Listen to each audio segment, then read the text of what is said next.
Tras la llegada de Hugo Chávez al gobierno de Venezuela en 1998, se inició un periodo esperanzador para todos los pueblos de Latinoamérica. Después de que el pensamiento dominante intentara desterrar del imaginario colectivo incluso la palabra socialismo, Chávez volvía a poner sobre el tapete político la necesidad de recuperar este proyecto histórico de emancipación conectado con el ideal bolivariano de construir la patria grande americana. En los años sucesivos llegaron al gobierno de otros países latinoamericanos líderes que impulsaron políticas de corte antiimperialista, nacionalista o de mejora de las condiciones de la población, aunque sin llegar a plantearse una ruptura con el sistema capitalista. Sin embargo, la muerte de Chávez espoleó la contraofensiva de la derecha regional y de los Estados Unidos, que hoy vuelven a tomar posiciones desbancando o poniendo en serios aprietos a estos gobiernos progresistas. Para analizar este tema y la coyuntura latinoamericana, contamos en este programa con un invitado de excepción, el prestigioso sociólogo y profesor estadounidense James Petras, cuya larguísima trayectoria como investigador y militante es tan conocida internacionalmente que no requiere mayor presentación. Buenos días, profesor, y muchísimas gracias por atender nuestra llamada. Es un placer participar con los compañeros de las Canarias. Para comenzar, profesor, nos gustaría conocer su opinión sobre lo que está sucediendo en Nicaragua, que en días pasados ocupaba todas las portadas de los grandes medios de comunicación, donde se decía que se estaba produciendo una revuelta popular contra el gobierno de Daniel Ortega, desatadas por una ley que finalmente tuvo que retirar. ¿Qué es lo que está pasando realmente en Nicaragua? En la primera instancia, las protestas, las manifestaciones, particularmente el gran número de violencia que está utilizando la oposición, indica que hay algo más que una protesta. Hay una protesta por los problemas de pensiones, el impuesto para financiarlos, pero no merecen un violento manifestación que utiliza todos los instrumentos de un golpe del Estado. Debemos entender que Ortega ganó las elecciones recientemente. Es posible que algunos fallos, pero fundamentalmente todos los observadores decían que en gran parte las elecciones eran legales y legítimos. Los acusadores no muestran y no mostraban en esta época que Ortega falsificó las elecciones. Sabemos que Ortega tiene una doble política, una política antiimperialista en la política exterior y una política de colaboración con los empresarios del sector privado, junto con algunas medidas, reformas sociales. Entonces es un político complejo que combina políticas neoliberales con políticas antiimperialistas. Parece contradictorio, pero es así como marchan las cosas en Nicaragua. Ahora, ¿qué empieza el problema actual? Hace tiempo el Congreso norteamericano ha tomado medidas críticas a Nicaragua. No por tanto la política doméstica, pero el hecho que Ortega y los nicaragüenses apoyan Venezuela, apoyan Bolivia, apoyan Cuba, critican la política guerrerista de Estados Unidos en el Medio Oriente. Por estas razones, Washington quería tumbarlo. Perdió por la vía electoral y ahora vuelve a utilizar los mecanismos de muchedumbre en la calle. Aprovecha de las reivindicaciones populares para montar una campaña para derrocar el gobierno. Hemos visto ejemplos similares en Ucrania, en Yugoslavia, donde marcharon gente en la calle, algunos justos y otros no justos, pero en general la línea dictada por el imperialismo. Utilizaron la fuerza de choque, estudiantes y otros más, pero en general no podían movilizar sectores de empleados, trabajadores y otros más. En muestra de fuerza, cuando Ortega moviliza, puede igualizar o superar el número de manifestantes opuestos. Ya revoca la ley impopular. Hizo un error no consultar al público antes, hizo consultas con los empleados, empleadores y los capitalistas. Y ellos en un momento acordaron y después se fueron en oposición conjunto con la derecha. Pero entonces, profesor, en definitiva, esta ley del gobierno de Ortega que ha provocado esta polémica, ¿era una ley progresista o una ley contraria a los intereses populares? Bueno, el problema es que hay un déficit fiscal, porque los gobernantes anteriores de Ortega robaron los fondos de seguro social, lo robaron. Llega Ortega, el gobierno, y encuentra grandes déficits financistas en el fondo de seguridad. Y después empieza a tratar a llenar los fondos. Pero la medida que lo hizo tenía dos caras. Uno progresista, mayor impuestos sobre algunos sectores capitalistas, pero al otro lado subiendo los impuestos para los trabajadores.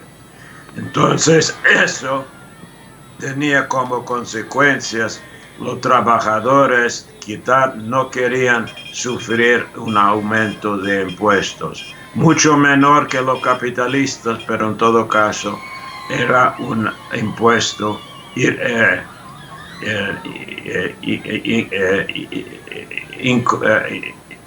inigual para ellos, desigual, si quieres.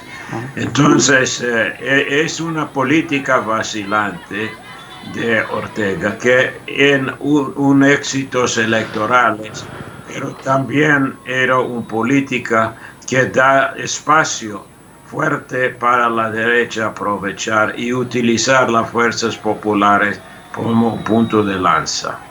Y ahora la prensa internacional, como en el pasado en otros casos, lanzó una campaña de ataque a Nicaragua, ataque a Ortega, sin tomar en cuenta que los intereses que están apoyando son las fuerzas golpistas y no quieren nuevas elecciones, quieren derrocar el gobierno. Y una vez que imponen el gobierno va a ser 10 veces peor que las medidas de Ortega. ¿Y cómo definiría usted el gobierno de Nicaragua? ¿Cómo se podría calificar? Es una combinación de neoliberales muy favorable al gran capital privado, con apoyo a algunas reformas sociales en favor de los trabajadores. Es un estado de bienestar social con un contexto económico neoliberal. Como decía, la política doméstica es contradictoria, la política exterior es progresista. Dando un salto, pero manteniéndonos en América Latina, también nos gustaría conocer su opinión sobre lo que sucedió hace poco en Brasil con el proceso contra Lula y su encarcelamiento, pero también de forma más general sobre la deriva de los gobiernos del propio Lula y de Dilma Rousseff y del Partido de los Trabajadores, que usted ha criticado en sus trabajos desde hace años. Debemos entender que hay un golpe del Estado funcionando en Brasil. Tumbaron el gobierno anterior de Dilma, un gobierno elegido democráticamente, y imponen un derechista ladrón, Michel Temer, como el autotitulado presidente. Los antecedentes son muy contradictorios, como decía con Ortega. Lula tenía una política de bienestar social, muchos gastos contra la pobreza, pero no un programa de cambios estructurales, no cambió la dirección del banco, de la gran industria, etc. incluso las privatizaciones de algunas grandes empresas, particularmente el petróleo, siga en manos privadas y extranjeras. Podríamos decir que los avances bajo Lula consiguen enorme apoyo, pero era parte del boom en los precios de agrominerales y que eso facilitó el aumento de dinero para financiar los programas sociales. Incluso el gobierno de Lula incluye muchos de los que terminaron golpeando el mismo gobierno. Ahora, el hecho que Lula no era un revolucionario, mejor dicho, alguna política socialdemócrata, no bloqueó las esfuerzos de la derecha a tumbarlo, porque el hecho que quedaran en el poder no era suficiente. El momento que podrían aprovechar de la baja en la economía, lanzaron el contraataque. Incluso el propio Temer, el derechista que ahora está privatizando todo el gobierno, toda la política económica, era socio de Lula y Dilma, era socio de la política del Partido de Trabajadores. Hace tiempo el Partido de Trabajadores deja de ser un partido de trabajadores, era un partido con profesionales, clase media acomodada, abogados y otros más. Entonces era una coalición con fundamentos contradictorios y facilitó el golpe. Una vez que Lula cae, entonces querían encarcelarlo, eliminar la posibilidad que vuelve al poder con los recuerdos del pueblo de los buenos tiempos. Y digo eso porque una vez que tumbaran Dilma, empezaron a volver la economía al siglo pasado, privatizando todo, entregando grandes concesiones de capital extranjera, apretando los salarios, cortando las pensiones. Entonces, en este contexto, el candidato imperialista Temer bajó a la popularidad abajo del 5% y Lula sube a 35%. Para evitar la vuelta del poder de Lula, entonces lanzaron el juicio judicial para encarcelarlo y excluirlo de las elecciones próximas. Y por el conocimiento que usted tiene de Brasil, ¿no hay alternativas con incidencia social en ese país más a la izquierda que Lula, el PT o la propia Dilma Rousseff, que como usted acaba de recordar tuvo el propio Temer en su gobierno?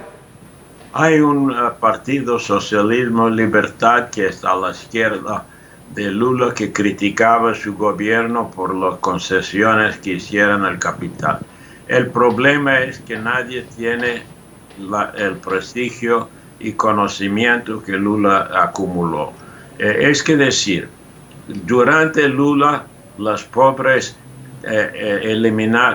millones de personas eliminaron la pobreza y queda en la memoria histórica del pueblo, no de las malas políticas de Lula, pero las reformas sociales, los aumentos de salarios, los aumentos de subvenciones a la pobreza. Entonces, ni el PT ni los partidos a la izquierda tienen un candidato conocido que podrían reemplazar a Lula en las próximas elecciones.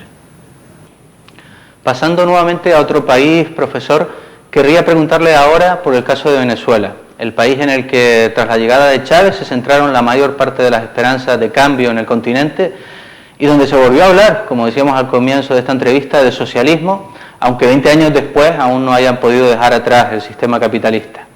¿Le parece que sigue estando en el horizonte de los actuales líderes del proceso bolivariano construir el socialismo y que no han podido hacerlo por la correlación de fuerzas desfavorables, o que el proceso podría estar orientándose más en un sentido, digamos, socialdemócrata? Construir el socialismo en un país rentista es imposible. El problema de Venezuela no es el antiimperialismo, que era un punto más positivo de Chávez rechazando la guerra contra el terrorismo, el fantasma que utilizaba el imperialismo norteamericano para atacar todo el mundo, incluso en el Medio Oriente, la guerra en Irak, etc. El problema es que no diversificaron la economía. El país quedó dependiente del petróleo por 90% de sus ingresos o más. No controlaron la banca. Los bancos quedan en manos privadas.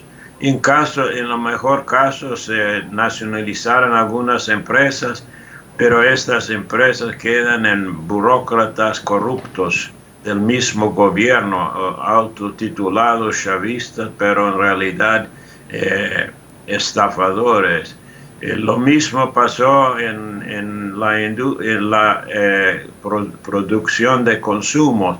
Muchos importadores capitalistas falsificaron los costos de las importaciones y el gobierno no cambió el sistema de importaciones. Entonces los importadores, los capitalistas en el banco y otros tenían posiciones muy formidables y bloqueando cualquier esfuerzo a profundizar el socialismo.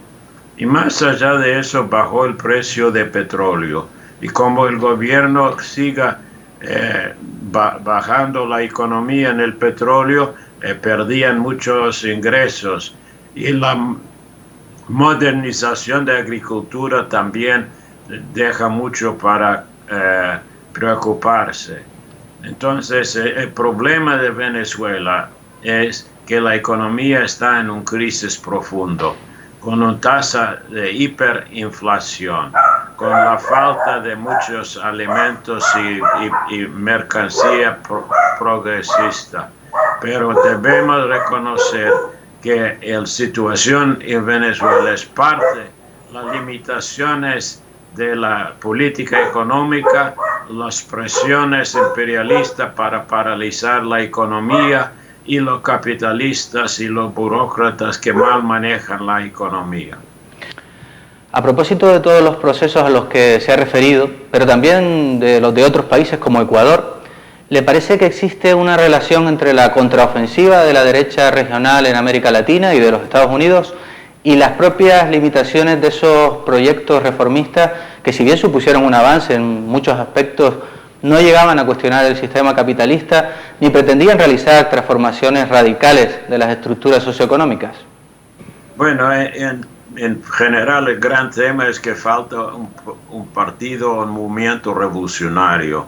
Todos los gobernantes progresistas llegaron al poder con organizaciones políticas multiclasistas dentro de un marco de capitalismo extractivo, dependiendo de productos agrominerales, no diversificaron la economía, no consolidaron el poder obrera y campesina, o sea, clases populares con una vocación al socialismo.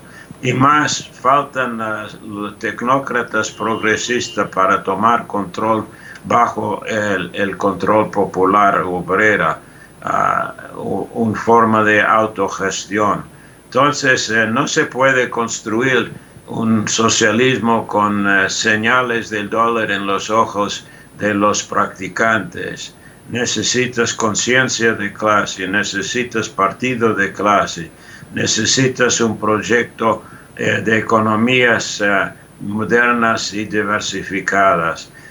Podríamos decir que otros ejemplos de países que avanzan fortaleciendo el Estado, fortaleciendo la iniciativa desarrollista, pero dentro de un marco de clases sociales en avance.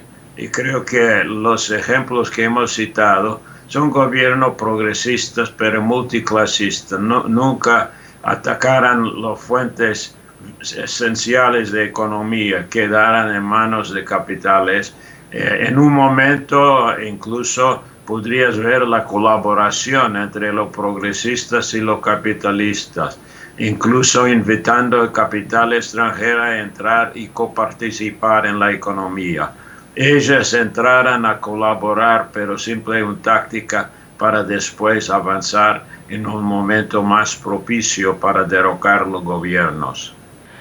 Y sin embargo, profesor, se extendió muchísimo la ilusión de que no había vuelta atrás en América Latina, de que la construcción de la patria grande era irreversible y de que los Estados Unidos no volvería a utilizar América Latina como su patio trasero, aunque estamos viendo que lamentablemente esto no fue así.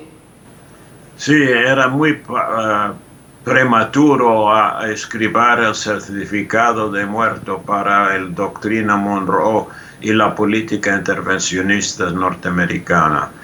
Hay que recordar, para Washington la época de oro era los 90, con Clinton, con todos los derechistas que puedes imaginar. Y podríamos dar la lista, pero después de la gran crisis de fin de 90, cayeron los gobiernos neoliberales, levantamientos sociales de gran escala en Argentina particularmente, en Bolivia, Venezuela, pero estos levantamientos populares con gran alcance de derrocar la oposición no tenía un liderazgo, una organización que podría dar una otra dirección. Entonces los centroizquierdistas podrían aprovechar a reemplazar los neoliberales con un tipo del capitalismo de bienestar social en asociación con el capital. Y era el problema, que el pueblo tenía el poder de derrocar la derecha, pero no estaba a la altura de reemplazarlos con un gobierno controlado por las clases trabajadoras. Pasando ahora, profesor, de la periferia al centro del sistema, me gustaría preguntarle sobre Donald Trump. Cuando Trump ganó las elecciones, el hecho de que su campaña se centrara en la necesidad de volcar los recursos hacia el interior del país y menos hacia el exterior, hizo que algunos analistas de izquierda pensaran que eso podía ser positivo, por ejemplo, para América Latina o para la guerra en Siria. Sin embargo, vemos que hace poco Trump ordenaba un bombardeo de Siria, precisamente, y tampoco deja de ser agresivo con respecto a América Latina. ¿Le parece que estos análisis subestimaron las exigencias que le imponen a Estados Unidos el hecho de ser la principal potencia imperialista del mundo, con independencia de que el presidente sea más o menos conservador, sea republicano o sea demócrata? Es correcto. Los progresistas querían repudiar Trump y las traiciones de Obama. Obama llegó a la presidencia con muchas aspiraciones. Los grandes movimientos antiguerra apoyaron a Obama y Obama tenía el respaldo de las minorías, de los inmigrantes y los demás. Y los traicionó.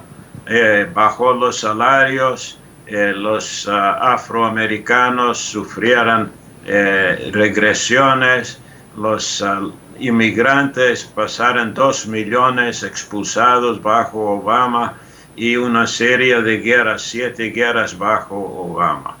Entonces, un descontento generalizado con los demócratas, y Trump, astuto, aprovecha de los problemas socioeconómicos, la política guerrerista, y como buen demagogo empezó a enfatizar otra política antiimperialista en el sentido nacionalista, que los problemas nacionales son más importantes que los externos y alguna cosa más.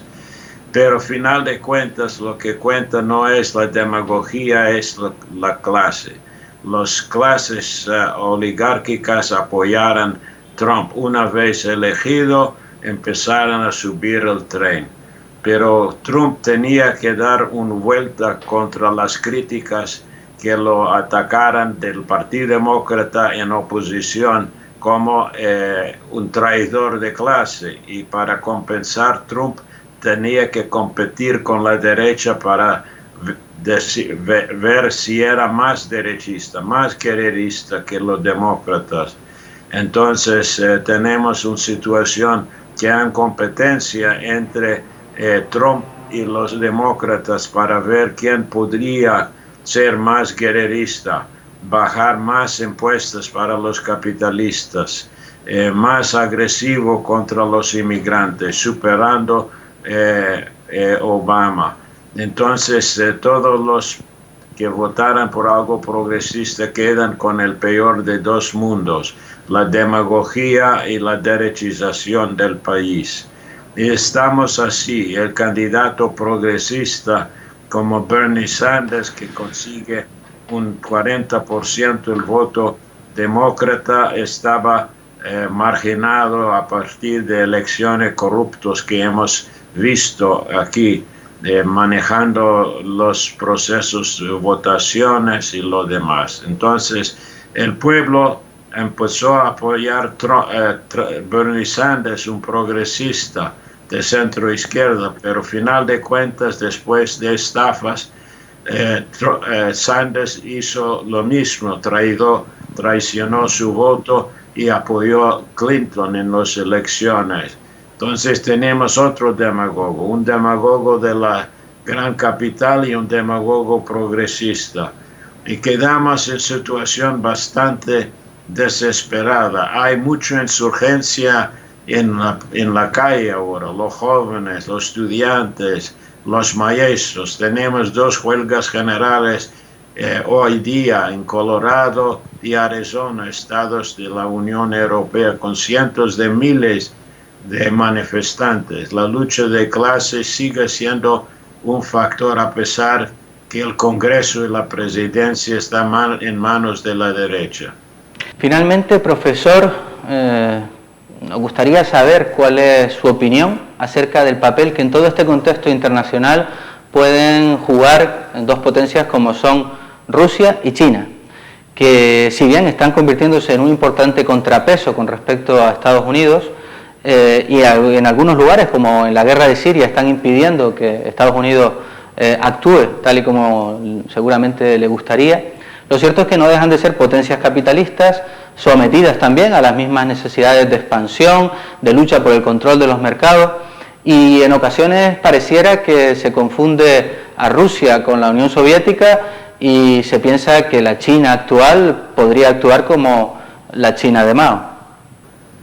No, es una lucha intracapitalista. Rusia no quiere ser un vasallo de Washington, quiere ser un país independiente, pero no podría sufrir una agresión de Estados Unidos. Necesita aliados, o sea, aliados como Irán, China, el Medio Oriente, en otras partes. En este sentido sirve como un contrapeso para gobiernos independientes. Y es un país capitalista. Rusia, el gobierno de Putin tiene alianzas con los oligarcas del pasado, siempre que los oligarcas no tratan de entregar el país al imperio. Pero el caso de China es otro caso. China quiere ser un poder mundial y está alcanzándolo, pero también China no apoya el militarismo, es un tipo del expansionismo económico, pero las condiciones de expansión de China son mucho más favorables que los Estados Unidos, que busca conquistar países, imponer una disciplina imperialista. China quiere influencia sobre recursos, mano de obra, pero también construye infraestructura y que es positivo para los países. Y es otra vez una alternativa para países independientes que querían tener influencia sobre su propia política y podrían negociar con China, mientras Estados Unidos no negocia, impone por el fusil. Entonces no tenemos nada que ver con el pasado, con Mao y la Unión Soviética. Estos gobernantes son capitalistas, buscan colaborar con los capitales, pero también mantengan una distancia y con la competencia norteamericana, más dispuestos a tolerar gobiernos diversificados, independientes. En todo caso, China y Rusia están contra el mundo unipolar. Quieren un mundo multipolar con muchos centros de influencia y no solo uno que impone sobre el mundo la guerra y el fusil. Pues muchísimas gracias otra vez, profesor, y confiamos en volver a contar con sus análisis en próximos programas. Bueno, muchas gracias por la invitación. Siempre tengo buenos recuerdos de las Canarias. Y un abrazo a los oyentes y espero que en el futuro próximo continuamos nuestro diálogo.